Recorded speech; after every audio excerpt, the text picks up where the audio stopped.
6-7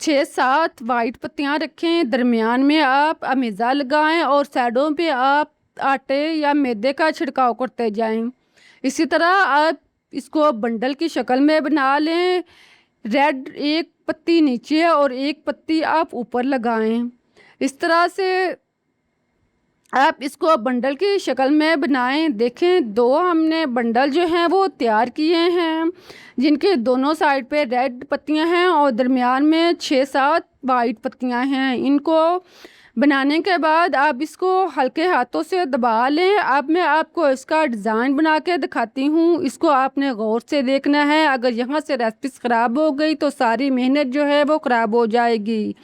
अब आपने जिधर अमेज़ा लगाया था, दरमियान से आप इसको आधा काटना है, फुल काटना नहीं है। इसको कट लगाएं और कट लगाने के बाद आप आटे का अमेज़ा जो है इसको आप साइडों से लगा दें। फिर आप दूसरा कट जो है इसके दरमियान में रखें। इस तरह आप इसको दोनों हाथों से हाथ की उंगलियों की मदद से सेट कर लें। देखें, इस तरह आप इसको सेट करने के बाद आप इसको हल्के हाथों से थोड़ा खोलते जाएं। इस मरहले पर आपने थोड़ा एहतियात से काम लेना है, वरना सारी मेहनत जो है वो ज़ाया हो जाएगी। इस तरह से आप सारे फूल जो हैं वो तैयार कर लें। इनको तैयार करने के बाद आप घी या ऑयल गरम करें। घी इतना गरम करें कि स्नैक जो है वो इसमें अच्छी तरह डूब के फ्राई हो जाए। इसको आपने ज़्यादा गरम नहीं करना। घी को नॉर्मल गरम करने के बाद आप स्नैक्स को इसके अंदर रखें और फिर आप इसे फ्राई करें। पहले आप 1 से 1.5 मिनट के लिए इसे हरकत नहीं दें। इसके बाद आप इसके ऊपर चम्मच से घी या ऑयल डालते जाएं। जैसे जैसे आप घी डालते जाएंगे तो ये फूलता जाएगा और इसकी पत्तियां भी अलग अलग होती जाएंगी। आप खुद देख सकते हैं कि ये कैसे इसकी पत्तियां जो हैं वो अलग अलग होती जा रही हैं और ये फूलता भी जा रहा है। इसको आपने ज़्यादा तेज़ आंच पे फ्राई नहीं करना। इसको आपने नॉर्मल आंच पे अच्छी तरह फ्राई करना है। अगर आप इसको तेज़ आंच पे फ्राई करेंगे तो पत्तियां जो हैं वो ज़्यादा खुल जाएंगी और देखने में ये पिठा जो है वो अच्छा नहीं लगेगा। लेकिन अगर आप इसको अच्छी तरह नॉर्मल आंच पे डीपली फ्राई करेंगे, ऐसा फ्राई करेंगे तो ये बहुत ही खूबसूरत डिज़ाइन जो है वो तैयार होगा। जब ये अच्छी तरह खुल जाएं और इसका कलर जो है वो चेंज हो जाए, आप देखें कि जैसे जैसे ये गर्म होती जा रही हैं ये खुलती भी जा रही हैं और फूल जो है वो ऊपर भी उठना शुरू हो गया है। जब इस तरह से ये मुकम्मल तौर पर खुल जाए तो आप इसकी साइड चेंज करें। आप खुद देख सकते हैं कि ये पिठा कितना अच्छा तैयार हुआ है। अब आप इसकी साइड चेंज करें और दूसरी साइड से भी आप इसको पकने दें। इसको अब आप हरकत देंगे तो ये ख़राब नहीं होगा, टूटेगा नहीं, इसकी पत्तियां अलग नहीं होंगी। अब आप इसको आसानी के साथ उलट पलट सकते हैं। इसका फूल जो है वो बिल्कुल अपनी असली हालत में रहेगा। देखें, इस तरह आप इसको डीपली फ्राई करेंगे तो ये क्रिस्पी फ्राई होगा और इसकी हर पत्ती जो है वो अंदर तक तैयार होगी और निखरी निखरी भी होगी और देखने में भी खूबसूरत लगेगी। जब इसका कलर सुनहरी हो जाए तो आप इसको निकाल लें।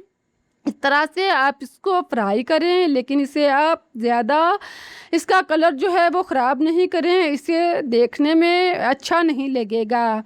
इस तरह से ब्राउन होने पर आप इसे निकाल लें। इसे आप जाली पर या किसी भी चीज़ पर रखें ताकि इसका ऑयल मूव हो जाए। इसी तरह आप बाकी फूलों को भी इसमें डाल के फ्राई करते जाएं। अगर बर्तन में ज़्यादा गुंजाइश है तो आप इसको ज़्यादा एक टाइम में फूल जो है वो फ्राई कर सकते हैं, लेकिन ख्याल है कि इसको थोड़ा वक्फे पे रख पे फ्राई करना है ताकि बेहतरीन फूल की शेप आ सके। प्यारे प्यारे बहन भाइयों, आपको मेरी रेसिपीज़ कैसी लग रही हैं, इसके बारे में अपनी राय का इजहार कमेंट्स में दें। अगर आपको मेरी रेसिपीज़ पसंद आई है, मेरे बताने का तरीका, सिखाने का तरीका अच्छा लगा है तो इसे लाइक करें, शेयर करें, चैनल को सब्सक्राइब मत करना मत भूलें।